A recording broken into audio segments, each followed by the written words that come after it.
Senhoras e senhores, boa tarde. Solicitamos aos portadores de telefone celular para colocarem em modo silencioso. É com muita satisfação que a Administração Superior da Universidade Federal de São Carlos recebe a todos os presentes para o 5º Seminário de Política de Informação e Memória, este ano com o tema Um Resgate da Memória dos 50 anos da UFSCar, que ao longo desta tarde trará relatos de experiências de docente, técnico administrativo e ex-aluno da universidade. A iniciativa do evento é da Unidade Multidisciplinar de Memória e Arquivo Histórico da UFSCar, a UMA, e conta com o apoio da Secretaria de Planejamento e Desenvolvimento Institucionais, a SPDI, do Sistema Integrado de Bibliotecas, o SIB, e das suas bibliotecas, do Departamento de Ciência da Informação, da Unidade Especial de Informação e Memória, do Núcleo de Informação Tecnológica em Materiais e da Coordenadoria de Comunicação Social. Informamos que esse seminário está sendo gravado e será disponibilizado após o evento em um canal do YouTube. O endereço para o link será posteriormente informado no site www.uma.ufscar.br. Convidamos para compor a mesa de abertura deste evento as seguintes autoridades: o diretor do campus de Sorocaba, professor Dr. Ismail Barra Nova de Mello.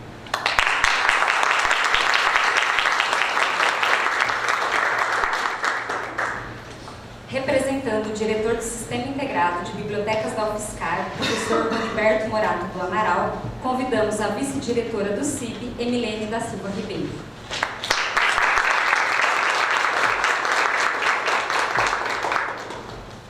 Representando a coordenadora da Unidade Multidisciplinar de Memória e Arquivo Histórico da UFSCar, a professora Luzia Sigoli Fernandes Costa, convidamos a servidora Cláudia de Moraes Barros Ramalho da UMA.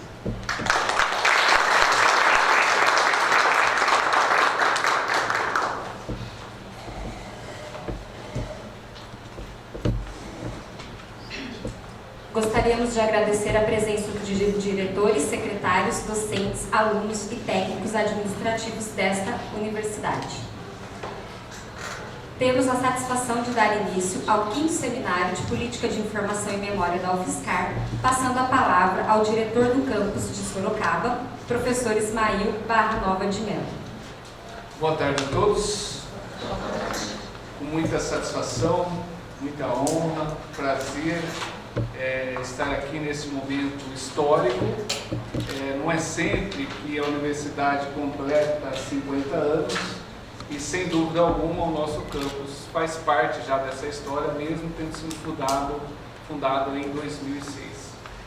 Quero aqui de início agradecer imensamente a equipe organizadora, a UMA e todas as demais unidades que estão aí. Eu vi que são várias unidades. Agradecer a Cláudia, a Milena e também a Milena e todos aqueles que estão por detrás desse seminário, que sem dúvida alguma é algo para ficar na história. Quero também já de antemão agradecer a todos os presentes. Como vocês viram, a mesa ela está composta por 3 grandes segmentos que fazem parte da instituição, que são os servidores, no caso, docentes e os técnicos administrativos, e os alunos. A universidade, sem dúvida alguma, em toda a sua trajetória, por mais que ela tenha aqui infraestruturas, equipamentos, laboratórios, etc., não são essas coisas que nós vamos resgatar o histórico dela. Vai se falar de pessoas, vai se falar de as suas ações, aquelas que de fato conseguiram trazer alguma coisa de diferente para essa instituição e para a sociedade. Então não é à toa que nós temos aqui, e aí eu já deixo também os meus sinceros agradecimentos ao Carlos Azevedo Marcassa, representando aqui a todos os técnicos administrativos dessa instituição, a professora Rita de Cássia Lana, representando também a todos os docentes dessa instituição, e também ao Danilo Trabuco de Amaral, representando todos os discentes dessa instituição. Notem que cada um dos segmentos aqui falado, eles representam de fato aquilo que de fato é a universidade, ou seja, as pessoas. São as pessoas que constroem a história. são as pessoas que de fato fazem a diferença, elas que registram e identificam aquilo que nós temos de melhor, a nossa identidade. Então eu quero deixar aqui, de início, meus agradecimentos a todos os docentes deste campus em especial e também aos demais, em especial ao do campus aqui no qual a gente trabalha no dia a dia, a todos os servidores técnico-administrativos e a todos os discentes, os meus sinceros agradecimentos, e que a gente tenha aí pela frente mais 50 anos de história, para que a gente continue colocando a UFSCar aonde ela merece e fazendo de fato a diferença na história. Meu obrigado a todos e um bom evento para todos.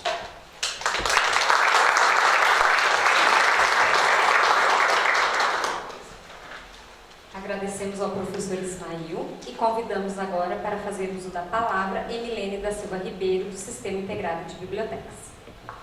Boa tarde a todos.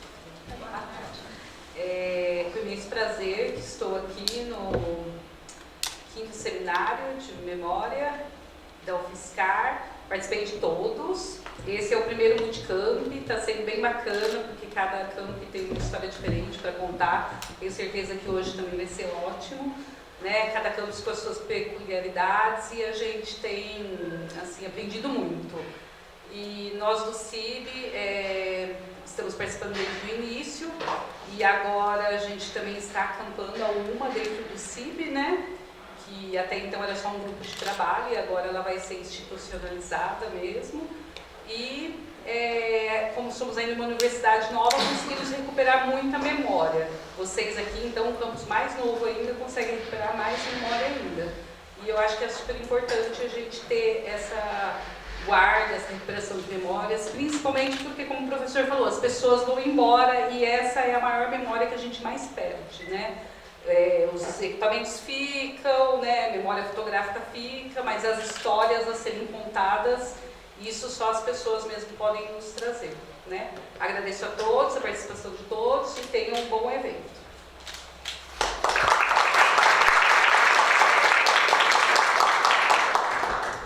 Agradecemos a Emilene e convidamos a servidora Cláudia de Moraes Barros Ramalho, da Unidade Multidisciplinar de Memória e Arquivo Histórico da UFSCar, para fazer uso da palavra. Boa tarde a todos, cumprimento o professor Ismael, Emilene. Quero dizer também que para mim é uma honra, né, e uma satisfação representar a UMA aqui nesse evento. A UMA,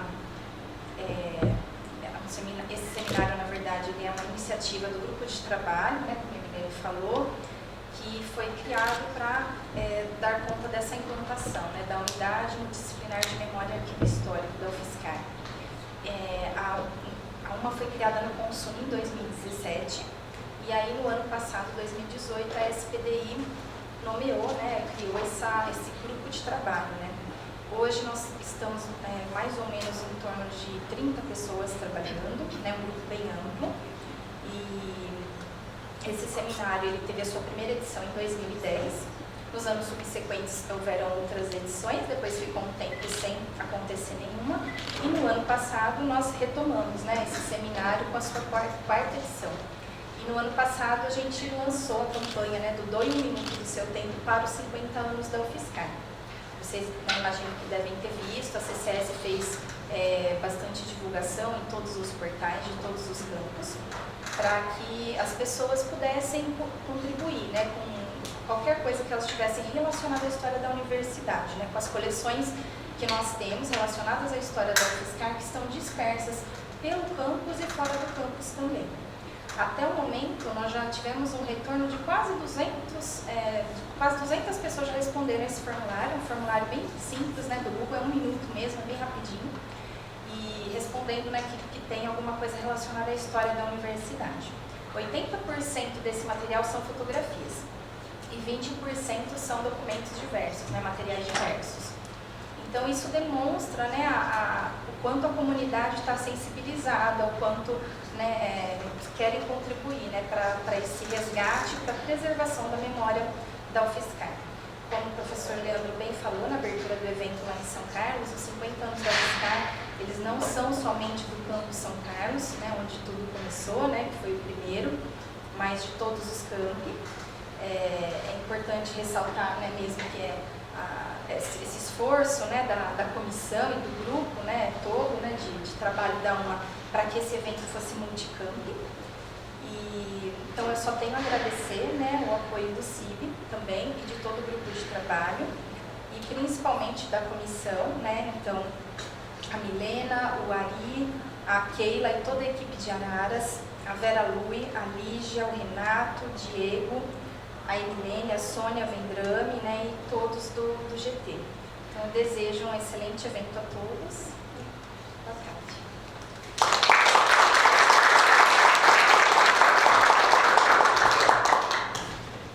Neste momento, agradecemos aos componentes da mesa e solicitamos que tomem assento na plateia para darmos início à mesa redonda.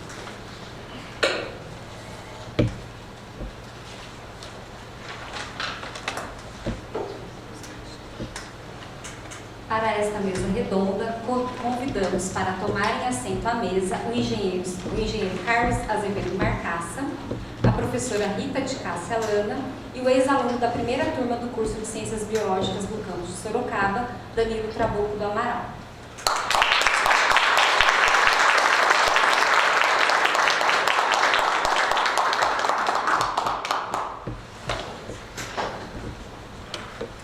E para mediar a mesa, convidamos a servidora Cláudia de Moraes Barros Ramalho, da UMA.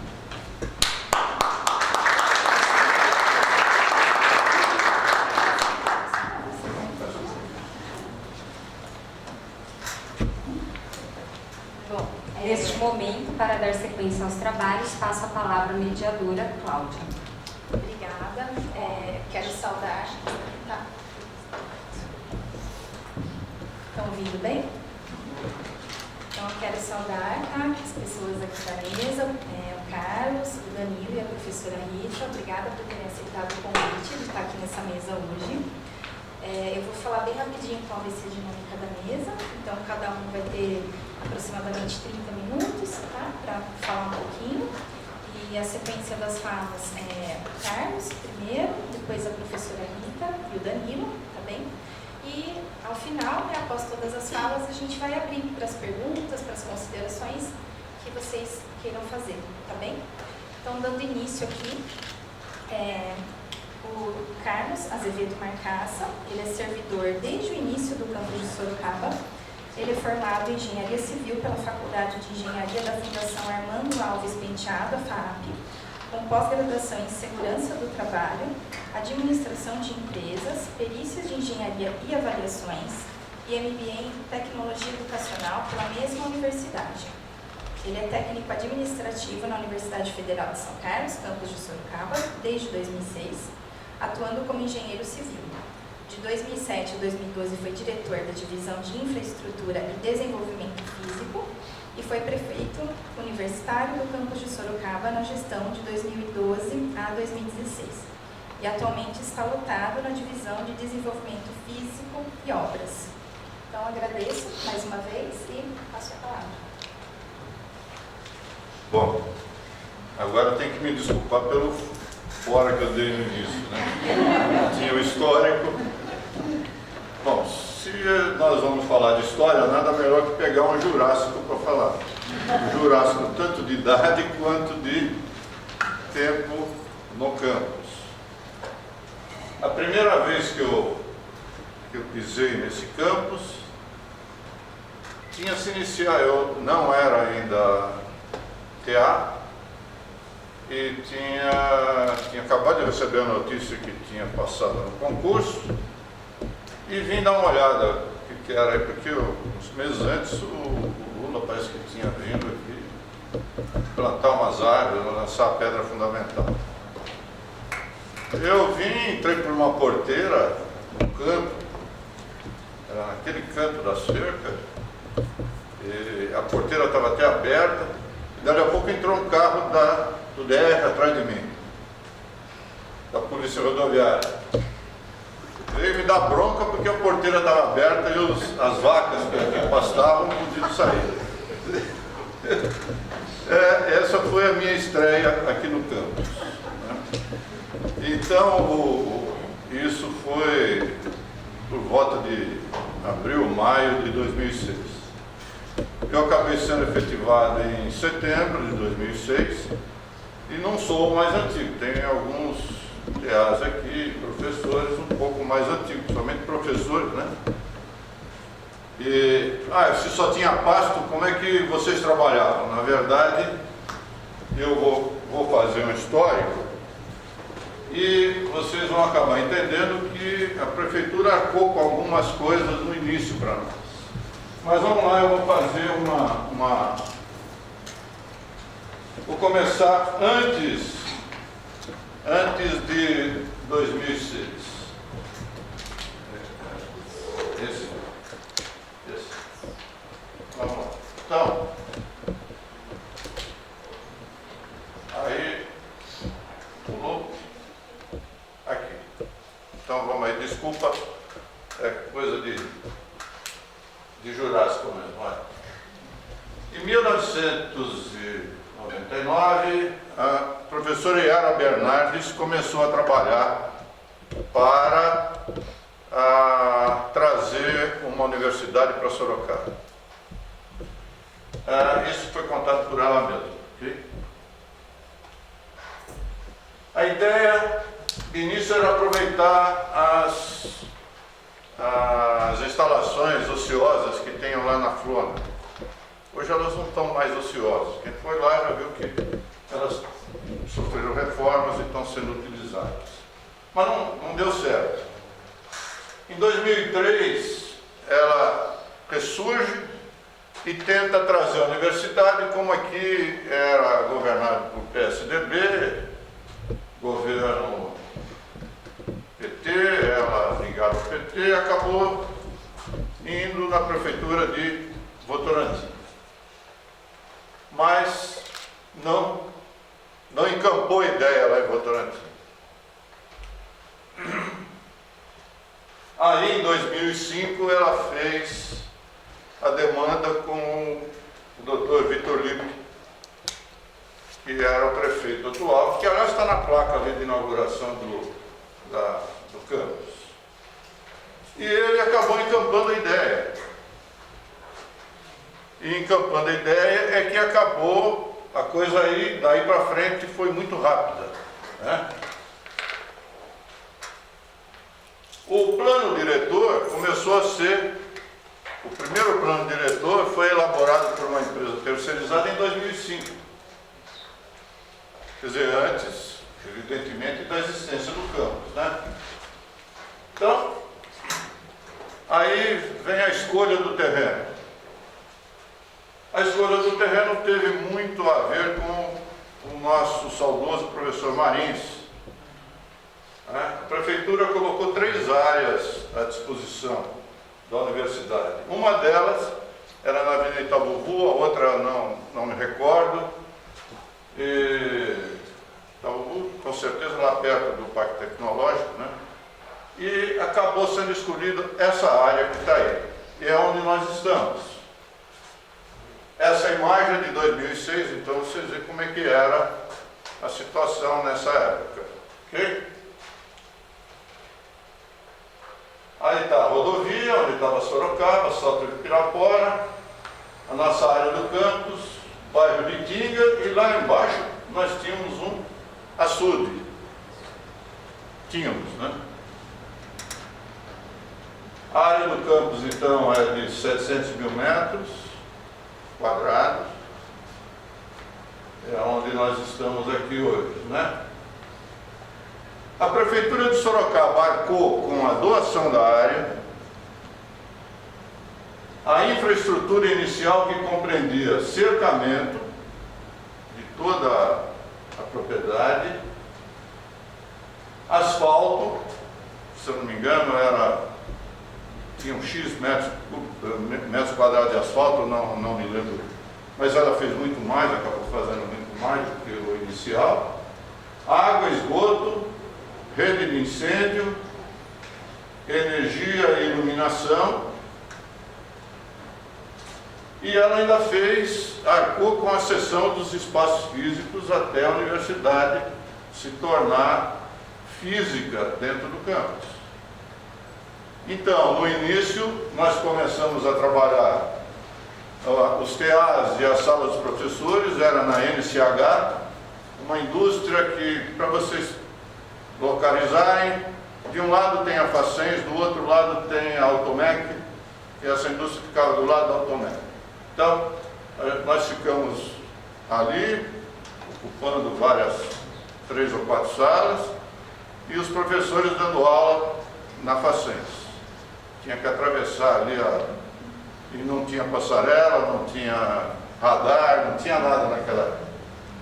Aliás, aquele radar acabou sendo reivindicação nossa para poder ter um pouco mais de segurança na travessia.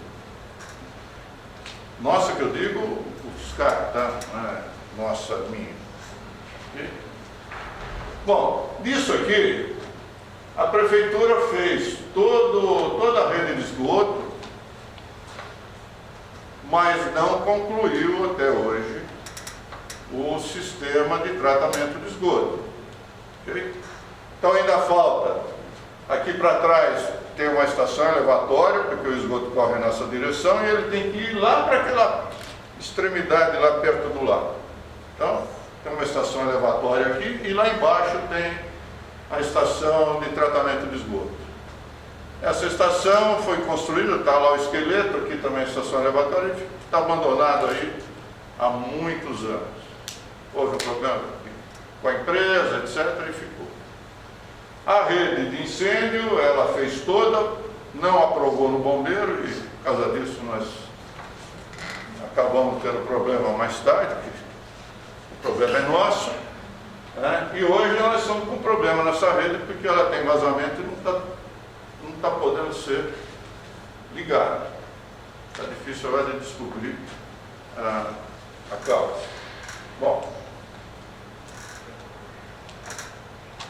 aqui. Então essas aí são as fotos da época. Ó, o nosso campus não tinha praticamente nada. Ó, o campus está aqui. Isso aqui tem iluminação? Não tem, né? A nossa área é essa aqui, olha. Vocês estão vendo que ela tem um resquício de vegetação na frente. A entrada era ali, tem um intervalo na vegetação, tem um carrinho passando ali. Era ali que tinha um portãozinho, uma cerca, e era isso aí. Nós tínhamos aqui um pasto, né? Aliás, tem um vereador que ainda está aí na Câmara, o vereador Martinez, dizia que quando ele se referia ao fiscal na Câmara, ele falava, é lá que a Universidade do Pasto. Mas o tempo passa também, né? Então, está aí. Aí está a maquete do relevo nosso, da universidade. Ela ficou exposta aí bastante tempo. Então, nós estamos mais nessa parte aqui de cima, né? Lá embaixo, onde vocês estão vendo aquele marronzinho mais escuro, é a vegetação que existia na época.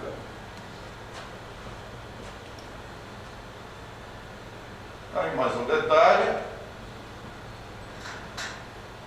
Bom, se vocês pegarem o plano diretor inicial, ele foi criado com o embrião de uma universidade independente. E isso aos poucos acabou sendo alterado por questões várias, né? Começou com ciências biológicas, literatura e bacharelado, turismo, engenharia de produção. Depois, em 2007, engenharia florestal. E depois, em 2008, ciência da computação, ciências econômicas. Bom, daí para frente eu já... aí você já sabe, começou depois a administração e os cursos noturnos, etc. Né? Mas o embrião foi esse. Né? O que era aquela interação entre o ecossistema e nós, a universidade. Depois viu que a coisa não é tão fácil assim como se põe no papel, né? Mas eu acho que hoje nós aqui temos o que nós ganhamos de área verde, depois quem viu essas fotos aí vê hoje, se vocês entrarem no Google e ver uma foto de hoje, vocês vão ver o que foi feito nessa parte de vegetação dentro da universidade, né? Muito difícil esse negócio de adoção de uso de ecotécnico. Quer dizer, os primeiros prédios não tinham ar-condicionado, não tinha nada, você achava que tudo se resolvia por ventilação, e Sorocaba não é uma cidade igual São Carlos, né, igual São Paulo, né? Então, isso acabou não vingando. Mas sempre teve aquela ideia inicial de sustentabilidade. Tanto é que os projetos de rede de água, nós temos hoje rede de água de uso, de água normal, e rede de reuso. As duas redes estão executadas e todos os prédios estão preparados para utilizar água de reuso. Os sanitários, só não está sendo utilizado porque a estação de tratamento da prefeitura não foi concluída até hoje. Aquela caixa d'água que foi feita pelo SAI, a prefeitura, ela já tem uma divisão lá para água de reuso, quer dizer, bombeia a água lá depois de tratada, a água seria tratada até 96% de ótimo, e viria para essa caixa, tem uma caixa especial para recebê-la, e distribuída pelos prédios. Então, todos os prédios, se vocês analisarem, olharem, aí tem 2 hidrômetros, não está funcionando a rede de reuso ainda, depois de todos esses anos. Mas os princípios continuaram. A primeira etapa foi modesta, começou com a portaria, gestão administrativa, foi o primeiro prédio que começou, né? Biblioteca, restaurante universitário, salas de aulas teóricas, que hoje já não é mais, né? Hoje virou CCHB, né? Laboratório de ensino, é o Lab 1, gestão acadêmica, que também virou hoje CCHB, e o auditório ia ser feito junto à biblioteca, mas acabou não sendo executado. Ficou o projeto para ser ampliada a biblioteca, um auditório do lado, mas acabou se abandonando. Okay? E a infraestrutura, evidentemente. Aí, a segunda etapa tinha edificações de uso da florestal, um conjunto de práticas esportivas, que seria quadra, campo de futebol, essas coisas, unidade de gerenciamento de resíduos que não saiu do papel, auditórios e vivência. A vivência está lá e os auditórios acabou sendo inseridos primeiro no Atelab e depois os prédios aqui, esses 2 últimos prédios aqui, né? Quem fez então esse primeiro projeto foi essa empresa Ilucum, e está aí, e isso prevalece até hoje. Aí está o sistema viário inicial, que ele foi feito, tem algumas alterações para chegar até lá onde é a estação de tratamento. Falta estação de tratamento, só para se situar, que vai ficar mais fácil. É aqui, nesse pedaço. Okay? Esse lago não existe mais. Esse lago ficou conhecido como buraco do Ilho, daqui a pouco eu explico por quê. E aqui tem uma via também que chegou até aqui. Essa passagem aqui é uma passagem que acabou não sendo feita, nós estamos tentando fazer de acesso, tem que ter acessibilidade no campo de futebol, não o pessoal fica aí, mas há uma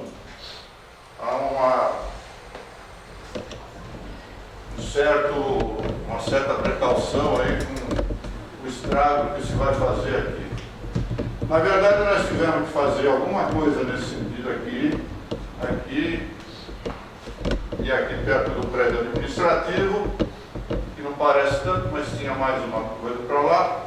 E nós tivemos que pagar, fizemos um projeto, pagamos um passivo ambiental para fazer e replantamos para poder fazer essa via. Isso foi feito.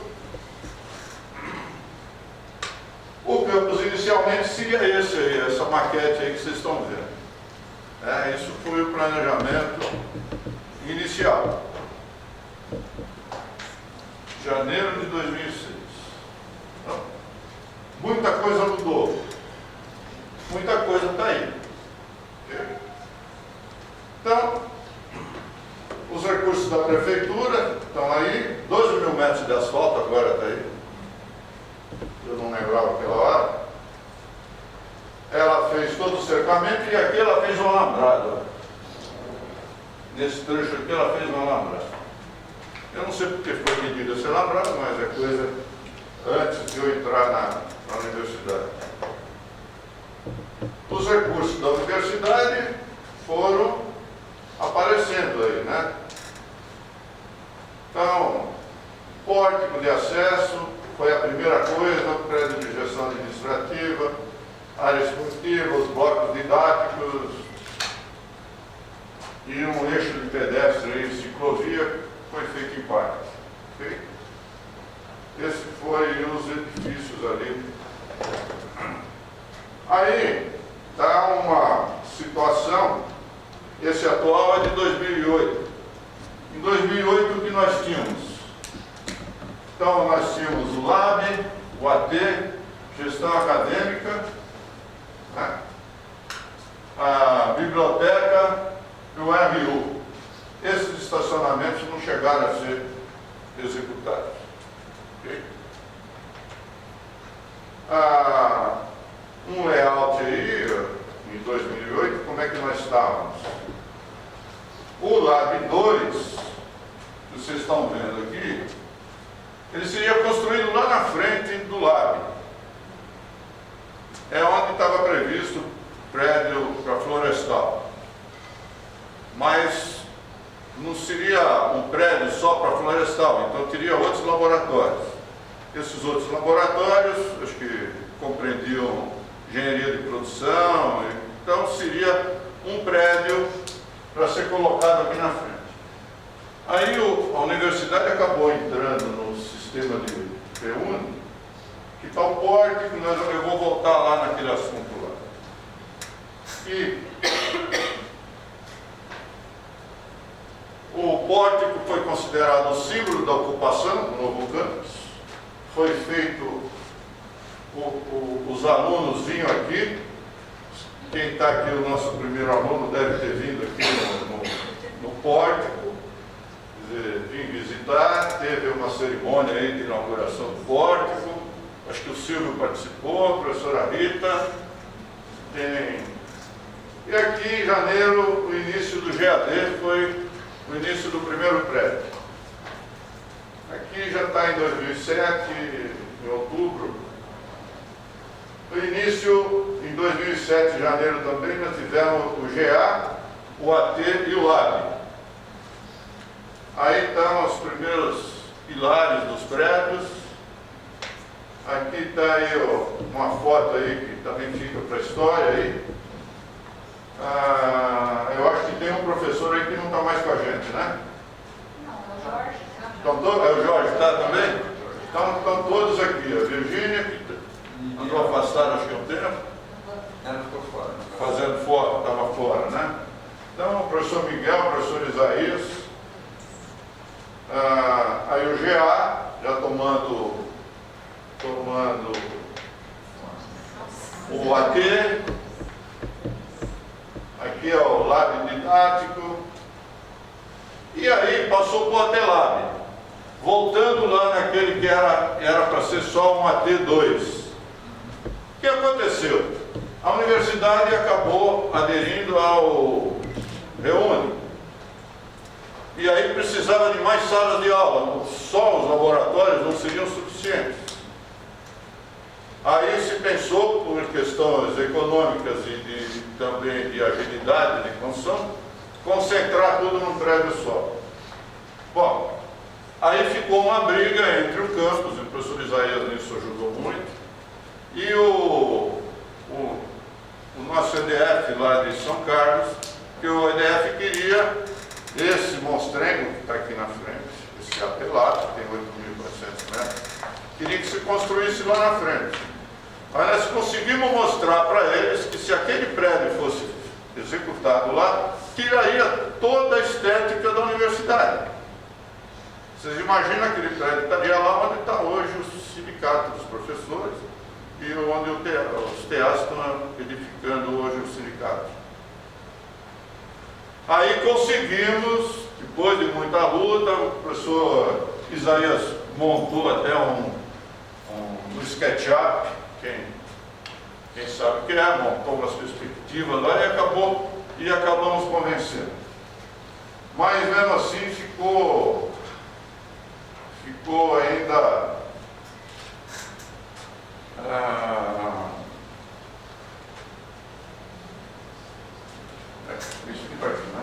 mas ficou até se acertar, eles se recusaram a desenvolver o projeto por São Carlos. Aí, numa reunião, ele falou, se vocês quiserem, vocês tocam. O professor Salatiel, e aí, o que vocês fazem? Vamos tocar. Acho que estava o Cássio lá junto comigo.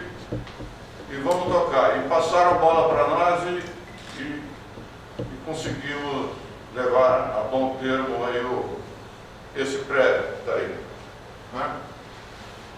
Em 2013 nós tivemos bastante obras aqui em 2013. Teve uma parada, depois em 2013 nós tivemos aí o início do ambulatório, que ficou pronto. A Márcia não está aqui, mas ficou pronto, não tinha energia, não tinha nem asfalto, não estava indo para lá. Né? Aí acabou sendo inaugurado em 2014. Em 2013 nós teve a aprovação, a criação da PU, e a PU acabou assumindo uma série de atividades administrativas que estava tudo meio difuso dentro do campus. Né? Depois nós fizemos aí, no histórico, desmembramento. Eu estou pondo isso aqui porque é mais não é tanto da área física, mas que acabou envolvendo a área física, né? Então, entre 2013 e 2014, em 2011 nós tínhamos um centro único. Antes não era centro, antes era campus. Depois passou a ser centro. Aí depois, em 2013, dividiu-se 2 centros. E depois, em 2014, dividiu-se em 3 centros. Acabou ficando em 3 centros. Nesse meio tempo,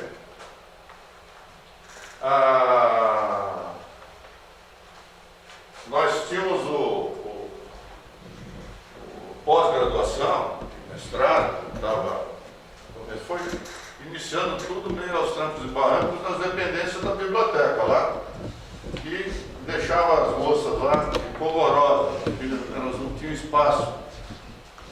O professor Silva e a professora Rita ficavam brigando o tempo todo. E aí, nós veio verba para se fazer 3 prédios, um deles é esse que está aqui, e precisava gastar verba, isso já era julho, agosto, e precisava gastar verba naquele ano, foi um corre-corre, resolvemos fazer. Este prédio aqui e o outro é cópia do prédio da medicina, não antigo, o outro prédio da medicina. Estou certo, Cássio? E esse daqui é o AT5 de lá. Se vocês olharem nos prédios, não parece. Não parece porque o setor aqui do nosso EDF, na época, acabou fazendo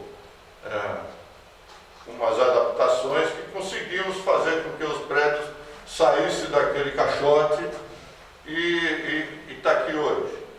Primeiro projeto que veio era tudo num platô só, os 3 prédios. Vocês imaginam, nós íamos ter lá um talude no final, lá de mais de 9 metros de altura.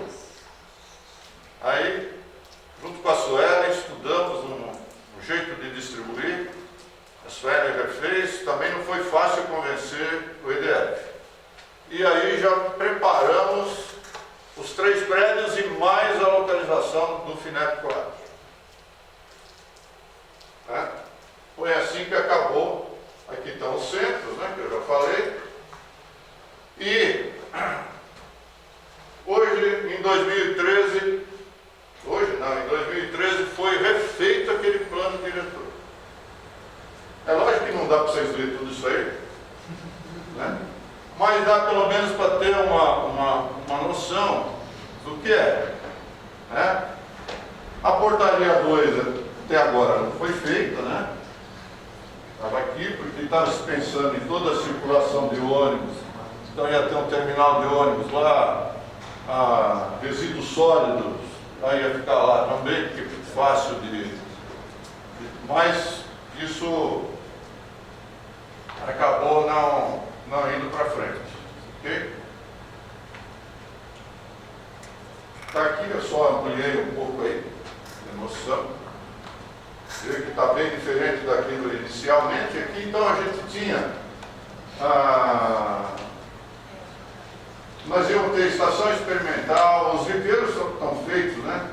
Ia ter um teatro de arena, um campo de futebol, esse foi executado, mas temos muita coisa aqui. Ia ter um setor cultural, o ambulatório foi feito, barreira acústica foi feita, terminal urbano não foi feito, né? Teatro universitário também não foi feito. Então, tem muitas coisas aí ainda dentro desse plano que foi aprovado em 2013 a ser executado. Aí cabe a vocês, que vão ficar aqui para lutar para que se faça cumprir. Mas é verdade, né? Em 2019, teve a inauguração do FINEP 4. Até que enfim teve alguma coisa aí, né? O FINEP 4 começou em 2015. Foi feito o esqueleto, só conseguimos terminar agora. Foi licitado em 2018, começou o fechamento e agora terminou. Ainda falta o acesso pavimentado. Bom lembrar uma coisa, nesses 3 prédios aqui, nós conseguimos pela primeira vez, se vocês viram pelas fotos iniciais, São Carlos mandava executar só o prédio. Aí depois, se vire com o resto. Aí correr atrás de infraestrutura, correr atrás de paisagismo, de grama, de acesso, de estacionamento. Nós conseguimos fazer um projeto aqui integrado e conseguimos convencer na época o professor Nel, depois também de muita conversação, porque ele dizia, mas por metro quadrado está saindo fora. Eu falei, está saindo fora, mas você está analisando o projeto como um todo. Vamos analisar o que é que nós estamos pondo de área construída e ver quanto está custando. Vamos ver quanto vai custar a pavimentação, paisagismo, não sei o que, e conseguimos com isso fazer mais uma cabine de força, reformar a cabine de força do Atelab, reformar a cabine de força da biblioteca e fizemos a cabine de força para atender o CCTS junto com o FINEP 4, já prevendo, tanto é que o FINEP 4 hoje não precisou fazer nada porque a parte de energia elétrica estava lá, só não estava o restante, mas a parte de energia elétrica, isso foi incluído dentro desse pacotão aqui. Toda essa urbanização na frente da biblioteca saiu quando foi feito isso aqui. Aliás, a menina falou, não vamos fazer nada. Eu falei, calma, a hora que terminarem lá, vamos fazer aqui. É que ela era chefe, hoje não sei, eles fazem um revezamento. Então ela ficava muito em cima. Bom, esse é o campus como está hoje. Okay? O buraco do ilho aqui deixou de existir. Vocês estão vendo? Porque o lago está totalmente assoreado. E lembrar que só metade do lago está dentro da UFSCar, a outra parte é propriedade de terceiro. Então, a professora Yara Bernardi, em 2013 em diante, ela tentou, de tudo quanto é jeito, comprar a área do vizinho. Que conseguiu, depois de muito custo, um aval da Dilma. Aí foi feita a avaliação, corremos atrás da Caixa Econômica Federal, mandou os avaliadores aqui e avaliaram a área. Nós estávamos querendo metade da área, que é a frente, ele não queria vender. Metade da área dele para o fundo e mais todo o fundo. E até aquela estrada de terra lá no fundo. Aí sim o lago hoje seria todo nosso. Na época eles avaliaram em 17 milhões, podia chegar a 19 ou a 16 ou 15, uma coisa assim. Não saiu o negócio porque eles não tinham a escritura, eles estavam fazendo uma retificação de áreas. Aí o governo federal, o governo municipal aqui encarou, mas o governo federal não. E aí ficamos sem aquela área. Então, não foi por falta de tentativa. Aí, o que aconteceu? 2 anos atrás, o nosso vizinho faleceu. Agora, então, complicou um pouco mais. Né? Já era difícil porque ele tinha 3 irmãos mudos. 3 irmãos surdo-mudos. Só ele se comunicava, sabia lá se comunicar com os irmãos. Fizemos várias reuniões, mas não foi fácil a gente estar junto com ele. Agora, quanto? Essa prefeitura, se eu não me engano, desapropriou isso aqui por 2 milhões. Veja o que nós valorizamos isso aqui. Quem valorizou foi a universidade. Para chegar em 2015, 9 anos depois, 10 anos depois, porque foi 2005, acho que ela desapropriou, chegar 10 anos depois com 18 milhões, né, de 2 para 18, veja o saldo. Imagina hoje que agora a rodovia está duplicada e etc. Bom, gente, vocês me desculpem aí a falha de uns 2 slides aí que acabei esquecendo de retirar. E quero agradecer aqui a equipe que nós temos lá do nosso antigo EDF, que era, na época, quando foi criado era eu sozinho, depois ficou eu, o Cássio e a Suelen, eu, o Cássio, e depois a Suelen. E hoje estamos 3 juntos outra vez. Lá, só que mudou o nome, agora é Dídito, né? Então, era isso. Se vocês tiverem alguma pergunta, fica à disposição. E desculpe se falei demais ou se não atendi a expectativa. Muito obrigado.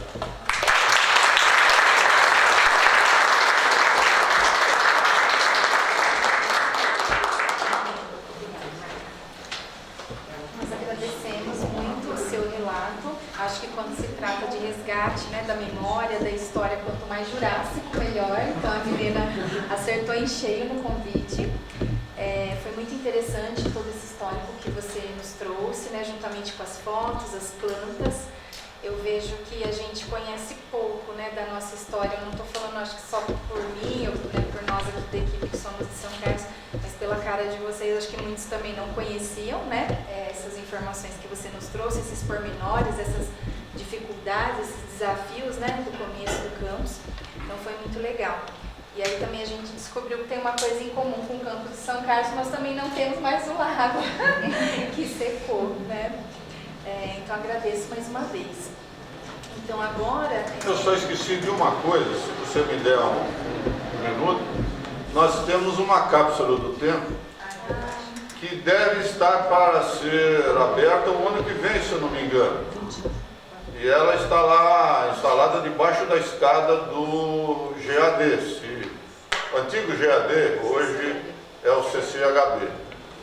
Então, eu não sei exatamente a data, eu não consegui resgatar isso, mas ela era para ser aberta 10 anos depois. Eu acho que ela foi feita... Foi quando fez 5 anos. Hã? Foi quando fez 5 anos aqui. Quando fez 5 anos, então... Fez 40 anos no UFSCar. Então foi 2010. Então é o ano que vem, março do ano que vem, provavelmente. O ano que vem, então, nós vamos ter acesso a essa caixa, só lembrar direito o dia que ela foi feita lá. Mas acho que deve ter registro. E deve dar para levantar isso aí. Bacana. Obrigado. Bacana relembrar, porque aí justamente em março a gente completa 50 anos, né, lá no campus de São Carlos.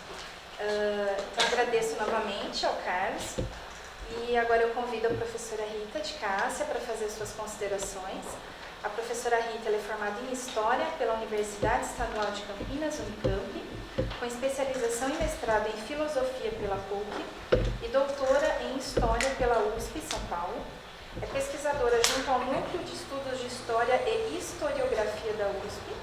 É docente da Universidade Federal de São Carlos, campus Sorocaba, e é vinculada ao Departamento de Geografia, Turismo e Humanidades, atuando na área de História e Filosofia da História.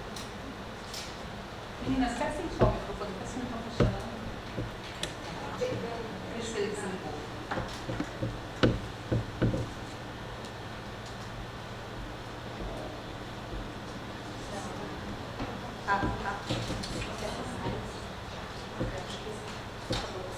Na hora que estava falando. Oi.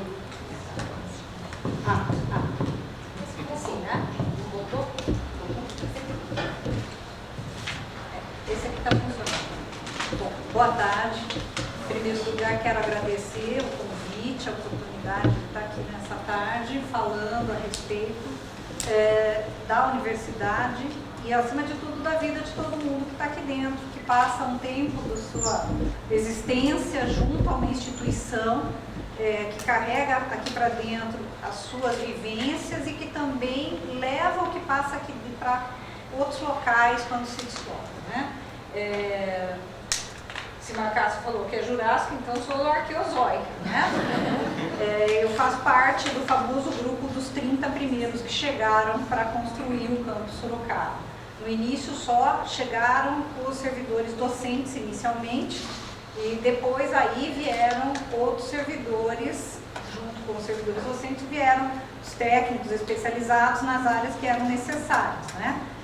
Mas eu resolvi não aborrecer vocês com uma fala muito aleatória que pode gerar confusão. Vou tentar fazer o que se aprende a fazer no métier do historiador, que é manter uma sequência cronológica para todo mundo conseguir saber de onde saiu e para onde vai, né? Então, eu fiz um recorte de 98 a 2008. Portanto, algumas coisas que Macássio falou me facilitou bastante a vida, porque vai me poupar de repetir, né? E outras eu vou tentar agregar um pouco. É um olhar, porque assim como cada um aqui tem um olhar sobre o UFSCar, eu tenho o meu olhar, como pessoa que está dentro do UFSCar, mas também como pessoa que faz parte de um métier maior, né, que é ser historiador. Então eu tenho dupla obrigação aqui a esse respeito. Bem, no primeiro vou ser rápida, fazer um pouco de análise sobre o contexto que antecedeu a criação do campus Sorocaba da UFSCar. As conjunturas das décadas 70 e 80 60 foi onde a universidade passou a existir. Eu não vou reportar o que aconteceu na década de 60, porque isso é quase como se fosse uma pré-história da universidade, já que significou uma série de embates, um momento difícil na história do país, né? A universidade surgiu documentalmente sob a égide da passagem do início do regime militar, né? Tem um documento que é de 1961, é um hábito aqui da política brasileira, né? Você vai passar um projeto de lei e lá no meio tem um negócio que não estava antes, um jabuti, né? Eu falo assim, jabuti não dá em árvore, mas aqui no Brasil o pessoal tem esse costume, né, de enfiar. Para quem tem interesse sobre esse período, tem uma obra do professor Valdemar Guissardi, que é um ex-docente aqui da casa, onde ele trata todo esse período, e acho que vale muito conhecer, porque aí a gente tem uma ideia de coisas assim, que às vezes passam despercebidas. Existe um vídeo que está disponível, onde a reitora está entrevistando o primeiro reitor da UFSCar, professor Heitor Dugolino, e é muito interessante porque ele fala a vivência dele, fala algumas coisas e nos deixa muitas perguntas. Ele nunca foi docente da universidade, como é que ele podia ser reitor? Naquela época podia. O reitor era uma pessoa que vinha de fora, muitas vezes, né? Então tem muitas características aí que nos intrigam. A partir da década de 70, com o funcionamento das aulas e os cursos surgindo da universidade, vai acontecer uma dinâmica de que nos primeiros 10 anos a universidade vai se constituir institucionalmente. Seus órgãos internos, particularmente seus colegiados, vão começar a existir, né? Muito por pressão das entidades sindicais, que num primeiro momento era uma só para docentes e técnicos administrativos, depois é que elas se separam, né? Então você tem aí algumas características interessantes. Na década de 80 é quando começa o grande conflito que dá a marca pela qual muita gente conhece o nome da UFSCar fora. Tem uma comunidade que se une e resiste em momentos adversos, né? Então é interessante porque na década de 80 o reitor William Saad Hosni tinha sido escolhido para ser reconduzido, as pessoas dentro da universidade estavam satisfeitas, desejavam que ele continuasse, só que a ministra da Educação, que era irmã do Figueiredo, então o presidente militar que estava no poder, fez o que não se queria, não nomeou ele e nomeou o interventor, né? A universidade resistiu, o interventor teve que desistir, ficou um tempo muito grande de questões institucionais, assim, embates duros entre o governo federal e a comunidade, até que finalmente, com a reabertura do sistema democrático em 1985, também a universidade ganhou aí liberdade para escolher os seus rumos, quem a levava adiante, e isso então detonou toda a passagem para a década de 80, né? Na década de 90, nós tivemos aí o período pós-Constituição, onde apareceram reformulações com o regime jurídico dos servidores e uma série de outras questões institucionais, jurídicas, da administração pública que nos impactam até hoje, né? Nós vivemos sob a égide desta norma, e também a gente teve um período de muita dificuldade para o ensino superior com o governo do Fernando Henrique Cardoso, onde houve proibição de contratação de professores. Então, se acontecia um professor se aposentar, sair, se não havia reposição, não vinha outro docente para o lugar. Então, teve uma época em que houve dificuldades tremendas, né? Aconteciam também situações que a gente só vai se lembrar, aqueles que se lembram, né? Que vinham na rasteira de você ter tido um período de hiperinflação no país, da década de 80 até 1994, né? Então, as universidades podiam usar recursos para colocar no overnight, né? Então, alguns lembram o que é o overnight. Aqui tem gente que está me olhando com cara, o que será isso, né? Era você poder colocar o dinheiro para ele render, né? Durante o período que era previsto, para depois você ficar com os rendimentos, etc., e tentar compensar um pouco a perda da inflação. Não vou me alongar nisso porque não é meu assunto aqui, mas a UFSCar trabalhou para sair de tudo isso, né? Foi nesse contexto de adversidade, antes um pouco até do governo do Itamar, do governo do Fernando Henrique, com o Collor, que encerrou a questão do plano do Instituto do Açúcar e do Álcool, e foi aí que surgiu Araras, né? Porque os pesquisadores de lá bateram na porta da UFSCar, para que não se perdesse tudo que de pesquisa existia ali. Em todo o país, o Instituto do Açúcar e do Álcool foi desarticulado. Aonde eles puderam ter parcerias com instituições de ensino que garantissem, foi ali que eles se seguraram. E para a UFSCar foi uma coisa assim interessante, porque num período muito adverso ela acabou tendo um segundo campus, né? E acabou tendo hoje toda aquela parte de pesquisa pela qual Araras é reconhecida, né? Então essa é a marca aí, né? Essa é a perspectiva. Bem, o que acontece então no fim da década de 90? Na década de 90, no final, ali por 98, a gente já encontra nos documentos dos conselhos universitários, aqui nosso conselho universitário, estudos, pessoas falando a respeito que a universidade não pode achar que vai ficar o tempo todo nesse restrito, nessa situação tão dificultosa, que nós vamos ter necessidade aí de crescer. E que a UFSCar, para manter sua excelência, tinha que ter isso em vista, né? E aí você vai ver que há uma nomeação de grupos para fazer estudos a esse respeito. Então, dentro da universidade também havia um interesse em que se ampliasse a capacidade de fazer pesquisa, fazer ensino em outros locais. Bom, vou fazer um pouco do meu métier, vou trazer um pouco de documentos, né? Essa é a ata da 130ª reunião ordinária, em 27/4/2001, onde está como ponto de pauta a apreciação dos relatórios finais elaborado pelas comissões designadas para estudar a possibilidade de implantação de cursos de graduação e centro de pesquisas para o desenvolvimento sustentável na Fazenda Ipanema. Veja que aqui já está, 2001, ainda estamos no governo de Fernando Henrique, mas já está acontecendo, né? Portanto, já havia aí claramente dentro da universidade uma intenção. No ano de 2004, veja, de 2001, não aconteceu mais nada. Ficou tudo parado, né? Aí quando chegou em 2004, já com o reitor sendo o professor Oswaldo Batista Duarte, o famoso Barba, né?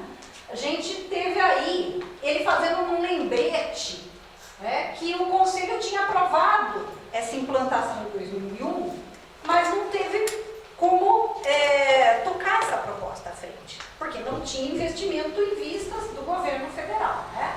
Entretanto, como naquele momento estava acontecendo já a expansão do ensino superior que antecedeu ao Reúne, havia a possibilidade de se instalar em Votorantim, como o Marcás também lembrou, né? Eles deixaram passar e não se movimentaram, mas já tinha aí, né? E ficou registrado. Também estava pensando, se não for Votorantim, vai ter outro lugar, mas vai ter que ser aqui na região, né?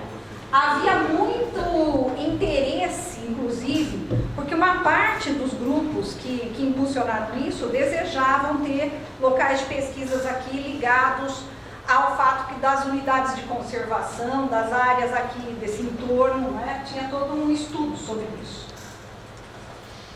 E aí, na reunião de março de 2005, finalmente aparece a proposta da criação do campus. Aí é que se sacramenta, né? Depois que ele faz toda uma fala em que ele diz a respeito do que tinha sido feito, aí ele passou a deliberação para o Conselho e a deliberação foi essa. Por unanimidade dos membros presentes, manifestou-se favorável e autorizou o reitor a fazer negociações necessárias com vistas à implantação.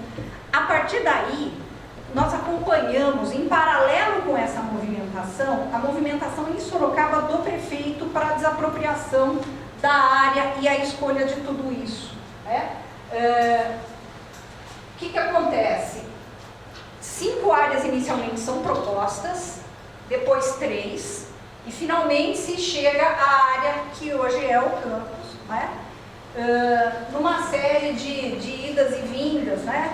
É possível acompanhar isso. Dá para tirar um pouquinho, né?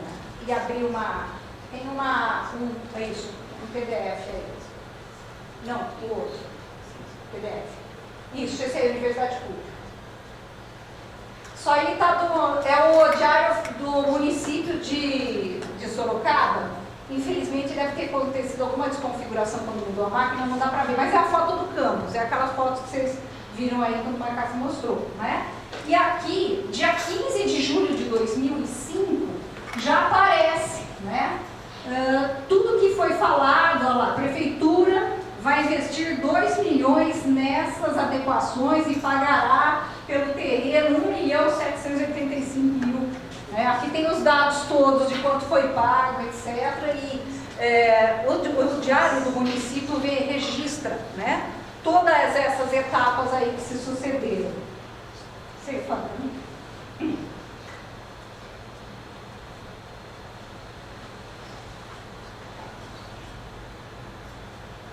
Bom, então vou passar aqui um pouco adiante, né? O conselho, então, depois que aprovou a criação do campus, precisava criar os cursos, né? Então aí passou-se do físico só para também saber que atividades seriam realizadas. E aí tinha início previsto para 2006 os cursos do bacharelado das biológicas, né, da licenciatura, o turismo, com ênfase em turismo ecológico. Depois ali se modernizou para ecoturismo, como é o termo, mas nos documentos é assim que consta, tá? É a produção, e aí, como início para 2007, a engenharia florestal. Então, esses eram os cursos aprovados nesse documento. Posteriormente, com a chegada dos professores, vai se propor e ser aprovado mais 2 cursos, a computação e a economia, né? Mas nesse momento inicial eram esses. Funcionamento em 2006 e 2007 foi muito feito em articulações, como bem lembrou Marcaça, nesses 2 locais. Acima vocês estão vendo a portaria da Facens e abaixo da NCH, né? E o professor Marcos de Afonso Marins, que foi o assessor para a implantação do campus, fazia muito o trabalho de conexão a respeito das demandas que a gente tinha, do que precisava ser feito. Por que a gente foi parar na NCH, uma empresa que trabalha com produto químico, né? E da onde a gente tinha que pôr o carro lá dentro, sempre de ré, porque se acontecesse um acidente com amônia, tinha que sair todo mundo muito rápido, né? Então, tinha tudo isso. Ora, é porque nesse local já tinha funcionado uma instalação anterior ligada a uma universidade, que era uma espécie de experimento, de uma especialização que eles tinham. Então já tinha uma estruturazinha lá que permitia que se acomodasse inicialmente. Uma grande sala, onde todos os docentes ficavam, uma área menor, onde os primeiros técnicos que chegaram para ajudar a parte administrativa se concentravam, com o professor Miguel, que então era parte da administração, professor Danilo também, né, trabalhando nisso, professor Salatiel, o professor Marins também sempre estava por lá, e ali que a gente fazia. Quando precisava reunião, tinha uma mesinha redonda que ficava no corredor e era disputada para fazer as reuniõezinhas lá, né? Professor Marins, que já não está mais conosco, mas foi uma figura importante e hoje teve seu nome aí no dispositivo de entrada do campus. Quem já viu as placas e não sabia quem era, essa é uma imagem dele.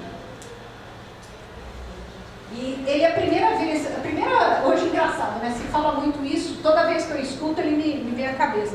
Ele foi a primeira pessoa que eu escutei sempre falar assim: universidade é a unidade na diversidade.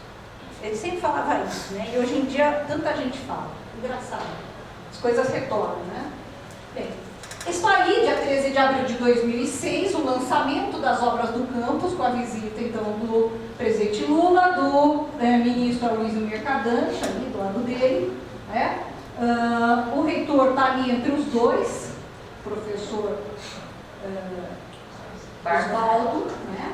Bart, Bárbara. Aqui, nesse canto, temos a professora, até uma atrás dela, o professor Tomasi, que era então o pró-reitor de graduação, e os docentes que estão aí. Aqui nessa ponta tem uma docente que não está mais conosco, está na Unicamp, professora Célia Tomic Futema, bióloga.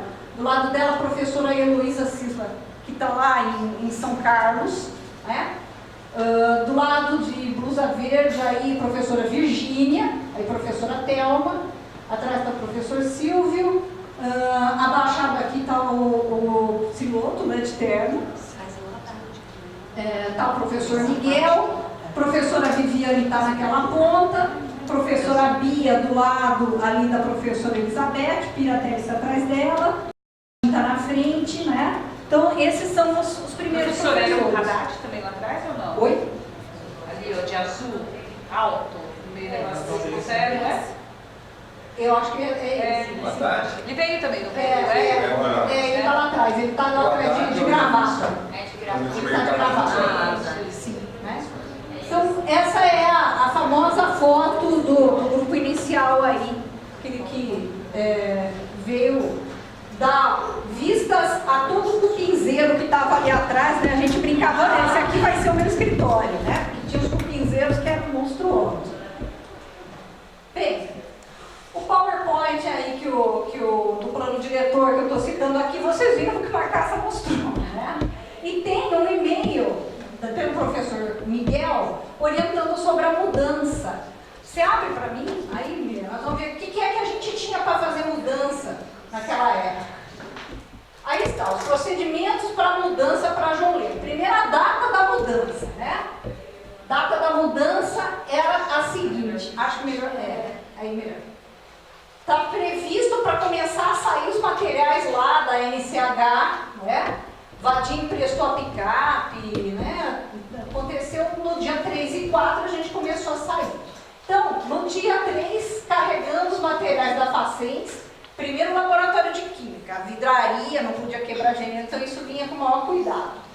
Depois, a Dica trouxe todos os materiais, com sala de coleções, refrigerador, ficou para depois, porque não dava. E todo o material que tinha na biblioteca, né, Ruth? Sim. Depois aí vieram outros materiais. E aí, observação, desinstalação, transporte e reinstalação, cada um vai dar um jeito. Não tinha suporte de técnico de informática. A gente tinha que se virar, né? Os servidores têm que desinstalar, fazer tudo, encaixotar até o dia 28 de fevereiro. Tudo tinha que estar encaixotadinho, né? E aí, as tabelas para escala de trabalho para fazer tudo isso está aqui, né? Todo mundo escalado para trabalhar. Aqui a gente vê que tem vários nomes de pessoas que estiveram conosco e também não estão mais conosco, né? Professora Ingrid, professora Alessandra, e quem mais? O professor Antônio Riu, Totó, né? O Antônio José, o Tony, bastante gente aí dessa lista também andou, né? Indo para outras instituições. Fernando Nadal também foi para a USP. Só um pouquinho. E tem a outra página. O Ilho está aí já. O Ilho já está. O Ilho já estava aí. E aí na outra página é que a gente vê os detalhes aí do restante do pessoal. E temos então as orientações finais para a mudança, né? Aí estão as orientações finais. Os servidores poderão instalar os seus equipamentos na Dica, na secretaria, na gestão. Recomenda-se, pela instalação dos laboratórios, começar o trabalho dia 3. E por último, recomenda-se fortemente que se faça um churrasco de recomendação na sexta-feira à tarde, com a presença de todos os professores, né? Então essa aí foi a recomendação de chegada, né? Pode tornar a PowerPoint, por favor. Bem, então agora vamos ver um pouquinho, né, como é que foi as instalações. Aí vocês estão vendo a situação de chegada.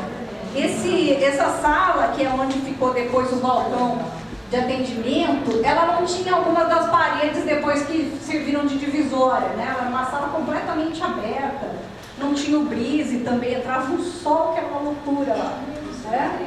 Essa era a situação Itaérica aí, fazendo o serviço de botar a mão na tudo que tinha para organizar. E os professores também, né? Aí a gente pega a professora Helena Cardoso e a professora Alessandra em plena faxina da sala para poder entrar, porque não tinha também contrato com o pessoal de limpeza. Então nós tivemos que fazer a nossa própria limpeza para poder, limpeza pós-obra para entrar nas salas, né? Um momentinho que as pessoas pararam para discutir, né? Para conversar. Nós vemos aí o encostado no pilar professor Benac, que foi um dos grandes professores que ajudou a gente aqui a várias questões de discussão com a biblioteca, dificuldades que a gente tinha de que o pessoal de São Carlos entendesse que Sorocaba tinha um clima que era complicado para determinadas configurações que o edifício trazia, né? Ia causar impacto no nosso acervo, então ele sempre foi uma pessoa que, porque ele é da Engenharia Civil, agora está em São Carlos, lá no Departamento de Engenharia, sempre foi um parceiro de trabalho, porque ele era sempre muito aberto a essas discussões. Nós temos o professor André, professor Siovani, de costas aqui está um dos técnicos de laboratório, que é o Sérgio, atrás dele está a Ieda, aqui está o Carlos, que também trabalhava na administração, e de azul ali na escura, o seu Elias, que era o motorista, que era uma pessoa muito querida dentro daquele tempo, no campus, todo mundo conhecia o seu Elias.